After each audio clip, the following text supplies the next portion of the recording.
प्रणाम। हम लोग काफ़ी लंबे समय से आप लोगों से गूगल मीट के माध्यम से संपर्क करने की कोशिश कर रहे हैं। इसी गूगल मीट के माध्यम से हमने लगभग इस देश के 17 प्रदेशों में अपनी पहुंच बनाई है और अपनी बात जो हम आपसे कहना चाहते हैं वो इसी गूगल मीट के माध्यम से हमने 17 प्रदेशों के लोगों तक पहुंचाई है। बहुत सारे लोग इस विषय के साथ जुड़े हैं, एकजुट हुए हैं और इकट्ठा इस पर काम करने के लिए तैयार हुए हैं। लेकिन जिस माध्यम से हम काम कर रहे थे वो माध्यम बहुत सीमित माध्यम है और उसकी अप्रोच बहुत वाइड नहीं है, बहुत विस्तृत नहीं है। इसीलिए हमने अब YouTube को माध्यम बनाया है। हम आप लोगों तक अधिक से अधिक संख्या में पहुंचना चाहते हैं ताकि अपनी बात आप लोगों तक पहुंचा सकें। आइए आज हम बात करेंगे अपने राष्ट्र की परिस्थितियों के बारे में।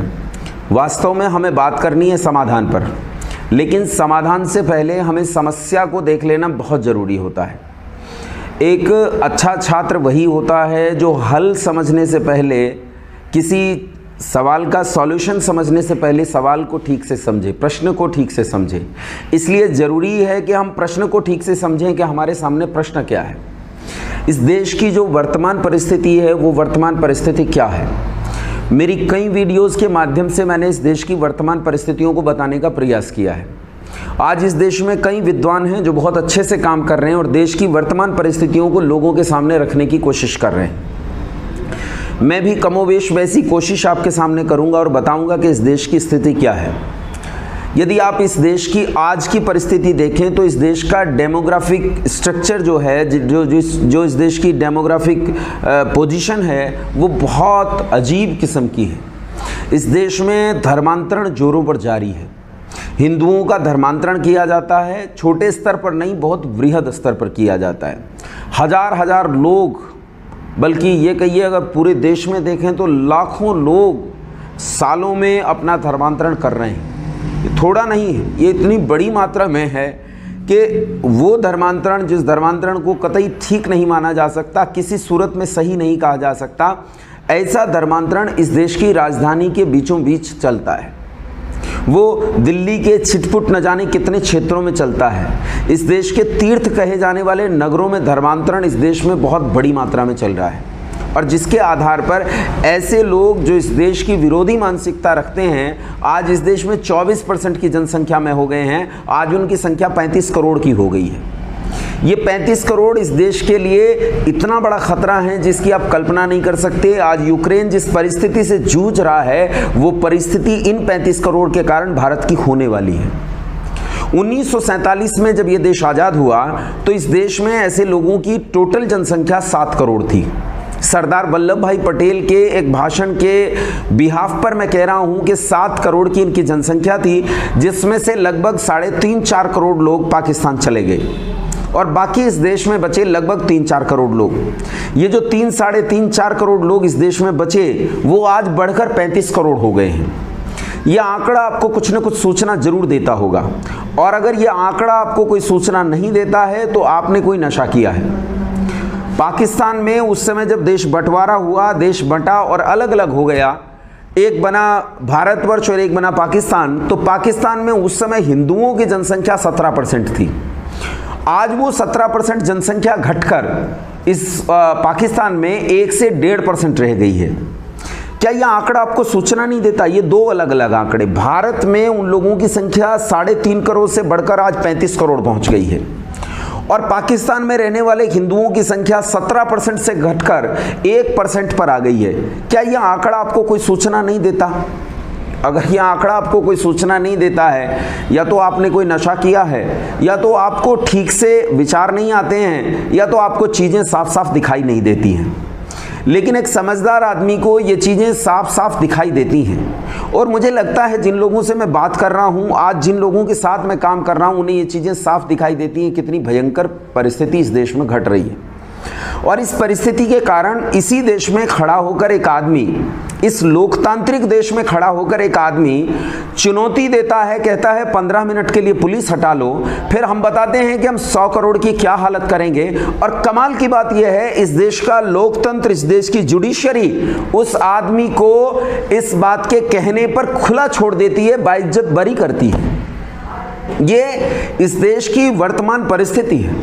इस देश की वर्तमान परिस्थिति ये है कि 90,000 सेना को जम्मू कश्मीर में छोड़ा गया है, तब जाकर जम्मू कश्मीर को 35A और 370 हटने के बाद किसी तरह कब्जे में रखा जा रहा है। पूरा नहीं है। अभी पिछले दिनों नाम पूछकर गोली मार दी गई स्कूल के भीतर पहुंचकर। तुम्हारा नाम क्या है? करतार सिंह, गोली मार दी। तुम्हारा नाम क्या है? ओम कुमार, गोली मार दी। तुम्हारा नाम क्या है? अमजद खान, छोड़ दिया। नाम पूछकर गोली मार दी गई। ये जम्मू कश्मीर वो जम्मू कश्मीर है जिसके भीतर 90,000 आर्मी पड़ी हुई है। ये परिस्थिति ये है कि इसी देश के भीतर एक प्रदेश के लोग कहते हैं कि ये प्रदेश इसी प्रदेश के लोगों का है, अन्य किसी का नहीं। क्या ये अलगाववाद की भाषा नहीं है? क्या ये अलगाव? उसी देश के लोग, उसी प्रदेश के लोग इस देश के लिए अपनी जान देते हैं, इस देश के लिए अपनी देशभक्ति के लाखों प्रमाण देते हैं। उन्हीं लोगों के बीच में बाला साहेब ठाकरे जैसे देशभक्त लोग पैदा हुए, लेकिन उन्हीं लोगों के बीच में ऐसे लोग पैदा होते हैं जो कहते हैं कि बिहार, उत्तर प्रदेश, हरियाणा और दिल्ली के लोगों को मेरे प्रदेश में घुसने का कोई अधिकार नहीं है, ये कहते हैं। केरल की आज पोजीशन ये है कि केरल में या तो वो लोग रह सकते हैं जो आज इस देश में केवल 24% की जनसंख्या में होते हुए भी ऊंट पर बैठकर चलते हैं। वो उस परिदृश्य को पैदा करना चाहते हैं जो 1450 साल पहले था। उन्हें मर्सिडीज गाड़ी में बैठना अच्छा नहीं लगता, रुचिकर नहीं लगता। केरल में गांव ऐसा है जहां समुद्र से रेत लाकर गांव में डाल दिया गया। लोग अजीबोगरीब कपड़े पहनते हैं मानो ये अरब देश से आए हों, ऊंट पर बैठकर चलते हैं। आज केरल की पोजीशन ऐसी है कि केरल आज उसी मानसिकता के साथ जी रहा है, या तो उस मानसिकता के साथ जी रहा है, ये उस मानसिकता के साथ जी रहा है जो किसी भी देश की संस्कृति के विरुद्ध काम करती है, जिन्हें लोग वामपंथी कहते हैं। उस वामपंथी मानसिकता के साथ केरल आज जी रहा है। केरल बिल्कुल एक अलग प्रदेश की तरह व्यवहार करता है। बंगाल एक अलग प्रदेश की तरह व्यवहार करता है। बंगाल कहता है केंद्र सरकार के नियम कायदों को हम नहीं मानेंगे। क्यों नहीं मानेंगे? क्या आप अलग देश हो? लेकिन ऐसी परिस्थिति है। दिन दहाड़े खुलेआम राजनीतिक संघर्ष होते हैं, लोग एक दूसरे की राजनीतिक पार्टी के लोगों को हत्या कर देते हैं, धारदार हथियारों से दिन दहाड़े काट देते हैं, और हम कहते हैं ये एक लोकतांत्रिक देश है। हम कहते हैं इस देश में एक लोकतंत्र चल रहा है। सिक्किम, असम, त्रिपुरा, मिजोरम, नागालैंड, अरुणाचल प्रदेश, असम, इनकी परिस्थिति क्या है? पूर्वोत्तर के इलाकों की जाकर देखो। आज मिजोरम में केवल 2% हिंदू रहता है। क्या पोजीशन है पूर्वोत्तर के इलाकों की? आप आश्चर्यजनक तरीके से देखेंगे कि वहां प्रदेशों के छुटपुट इलाकों में आज चीनी भाषा पढ़ाई जाती है, हिंदी नहीं पढ़ाई जाती है। अरुणाचल प्रदेश को चीन ने इंटरनेशनली अपने नक्शे में घोषित किया था। काफी विरोध के बाद उसने अपने नक्शे से उसे हटाया, अपने नक्शे में दिखा दिया था। ये हालत है। पश्चिमी उत्तर प्रदेश में आकर देखो तो आप पाओगे कि एसएसपी ऑफिस के सामने खड़े होकर पाकिस्तान जिंदाबाद के नारे लगाए जाते हैं। ये जो इलाका है जिसे पश्चिमी उत्तर प्रदेश कहा जाता है, उत्तर प्रदेश का पश्चिमांचल, अलीगढ़ से इधर का इलाका जो हरियाणा और उत्तराखंड के बॉर्डर पर आकर खत्म होता है, जिसमें 25 जिले हैं, ये 25 जिले आज बिल्कुल अलग तरह का व्यवहार करते हैं। मैं इस समय जब बैठा हूं तो ये मेरठ, सहारनपुर, बिजनौर और मुजफ्फरनगर का इलाका है। कभी पधारो हमारे धाम, हम दिखाएंगे आपको क्या परिस्थिति इस क्षेत्र में घट रही है। आप बिजनौर में जाओगे, आपको लगेगा आप ईरान और इराक में घूम रहे हो। ऐसी परिस्थिति। 10 साल की बच्ची ऐसे कपड़े पहनकर घूमती है कि सिर से लेकर पांव तक काले कपड़े से दबी है, उसकी त्वचा सांस नहीं ले सकती, हाथों में दस्ताने पहना रखे हैं, आंखों और कानों पर, नाक पर उसके जंगले लगा रखे हैं, खिड़कियां लगा रखी हैं, उनमें से सांस लेती है, उनमें से दुनिया को देखती है। ये परिस्थिति इस देश की है। इस देश की परिस्थिति यह है कि इसी पश्चिमी उत्तर प्रदेश जहां की मैं बात कर रहा हूं, इसी पश्चिमी उत्तर प्रदेश में आईएसआई के एजेंट पकड़े जाते हैं, आतंकवादी गिरफ्तार किए जाते हैं देश के भीतर। ये बॉर्डर नहीं है भाई साहब, बॉर्डर नहीं है, ये देश के भीतर की परिस्थिति है। ये देश की चारों ओर के राजनीतिक हालात हैं, ये इस देश के सामाजिक हालात हैं। इस देश के सामाजिक हालात ऐसे हैं कि आज इस देश का युवक अपने आप को इस देश का नागरिक कहने में लज्जा महसूस करने लगा है, और इसीलिए पलायन जारी है। हरियाणा और पंजाब जैसे प्रदेशों से आज युवक पलायन कर रहे हैं। वो कनाडा, ऑस्ट्रेलिया, लंदन, अमेरिका में जाकर बस रहे हैं और वहां बसने पर गौरव महसूस करते हैं। लोग खुश होते हैं, मेरा बच्चा शेर दा पुत्र है, डॉलर में कमाएगा, ये घोषणा करते हैं। ये घोषणा इसी देश के भीतर इस देश को तोड़कर अलग देश बनाने की कवायदें जारी हैं, खालिस्तान बनाने की कवायदें जारी हैं। लोग खालिस्तान बनाते हैं और ऐसी राजनीतिक पार्टियां हैं जो इसी खालिस्तान का सहारा लेकर चुनाव जीतती हैं, चुनाव से वो मैदान में आ जाती हैं, अपने सीएम बनाती हैं और इसी खालिस्तान को सहारा देती हैं। ये आज इस देश की परिस्थिति है कि इस हालत में ये दुनिया आज जी रही है। और ये भारत, इस भारत का जो मूल नागरिक है, ये हिंदू, इस हिंदू की परिस्थिति ऐसी है कि ये हिंदू आज नाना प्रकार के जातिवाद में बटा हुआ है। ये ब्राह्मण हैं, राजपूत हैं, ठाकुर हैं, जाट हैं, गुजर हैं, चमार हैं, वाल्मीकि हैं, अहीर हैं, कश्यप हैं, पाल हैं, कायस्थ हैं, भूमिहार हैं, पता नहीं क्या क्या है।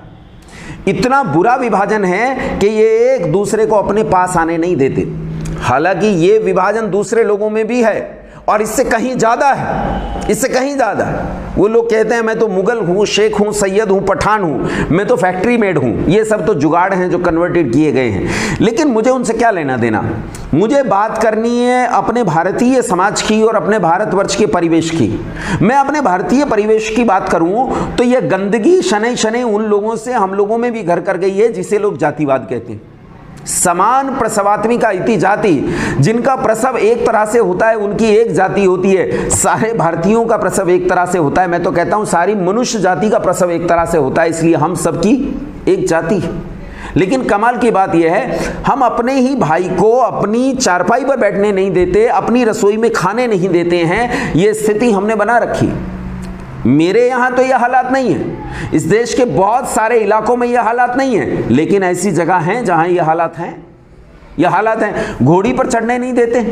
ये परिस्थितियां हैं। हमें इन परिस्थितियों के साथ लड़ना होगा। हमें लड़ना होगा उस कम्युनल मानसिकता के साथ जो इस सारे देश को खा जाना चाहती है, उस कम्युनल मानसिकता के साथ जो दारुल हरब को दारुल इस्लाम में तब्दील करना चाहती है, उस मानसिकता के साथ जो नॉन क्रिश्चियनिटी को क्रिश्चियनिटी में तब्दील करना चाहती है। हमें लड़ना होगा अपने प्रदेशों के भीतर बटे हुए लोगों के साथ जो प्रदेशवाद में बटे हैं। हमें लड़ना होगा उस परिस्थिति के साथ जो भाषाई वैमनस्य पैदा करती है। हमें लड़ना होगा उस परिस्थिति के साथ जिस परिस्थिति में हमारे सामने मुंह बाए युद्ध खड़े हैं। हम चीन के साथ लड़ाई लड़ चुके हैं, हम पाकिस्तान के साथ कई लड़ाई लड़ चुके हैं, लेकिन आपको क्या लगता है चीन और पाकिस्तान खामखा हाथ मिला रहे हैं अपने आपस में? ये बिना मतलब हाथ नहीं मिला रहे। इस बार अगर हमला हुआ तो याद रखना, ये हमला अकेला चीन नहीं करेगा, ये हमला अकेला पाकिस्तान नहीं करेगा। ये हमला ये दोनों मिलकर करेंगे और जिस दिन ये हमला मिलकर करेंगे, इस देश के भीतर बैठा हुआ ये 35% वर्ग उनकी सहायता देगा। और मैं आपको कहता हूं बाहरी हमले से आप बच पाओगे, लेकिन इसके अंदर बाहरी हमले के साथ साथ जो सिविल वार होगा उस सिविल वार से नहीं बच पाओगे। इस देश में अनेक दंगे हुए, उन दंगों में आजकल इनके घर से कट्टे बरामद नहीं होते, AK-47 बरामद होती हैं मित्रों, AK-47 बरामद होती हैं। सोचो तो तुम्हारे घरों में नाखून काटने का चाकू नहीं है, कैसे करोगे इस देश की रक्षा? सोचो कि देश कितनी भयानक परिस्थिति के बीच में जी रहा है। ये इस राष्ट्र की वर्तमान परिस्थिति है। ये मैं आपके बीच में अपना पहला एपिसोड रख रहा हूं और ये रेगुलरली मैं आपके बीच में रखूंगा।